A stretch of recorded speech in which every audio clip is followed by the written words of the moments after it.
అనుచితంగా ప్రవర్తిస్తే బాబా నీకు చెప్పిన నువ్వు చూసుకొని రారా ఏసేసిరండి రా అంటాడు చూడు మన సీమ డైలాగుల టైపు. బండు తీయండి రా ఏసేసిరా అట్లా అన్నట్టు నేను వాళ్ళు అన్నట్టు నేనేమనలేదు వాళ్ళని. నేను బాబాకి చెప్పేసిన నువ్వు చూసుకో. నువ్వేమన్నా ఉంటే ఏసేసిరా ఆళ్ళని. ఒకవేళ బాబా ఇయ్యలేదనుకో మనం ఎవరైతే అనుచితంగా ప్రవర్తించారో బానే ఉన్నారనుకో, అయ్యో! బాబాకి ఎంత చెప్పినా బాబా ఏం చేయట్లేదు అంటే ఏం చేయాలైనా? మన దృష్టిలో ఏసేసి రావాలన్నమాట. వాళ్ళకి ఏదో అయిపోవాలి.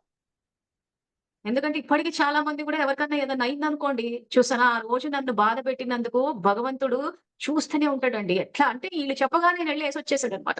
అలాంటివి ఏమి చేయడే. ఎవరికైనా ఏదైనా చెడు జరిగింది అనంటే అది వాళ్ళు చేసుకున్న కర్మకొస్తది. వీళ్ళేం చేస్తారంటే దాన్ని వీళ్ళకి రిలేట్ చేసేసుకుంటారు. రిలేట్ చేసేసుకొని నన్ను బాధ పెట్టినందుకు, నన్ను ఏడిపించినందుకు ఈరోజు వాళ్ళు ఏడుస్తున్నారంటున్నారు.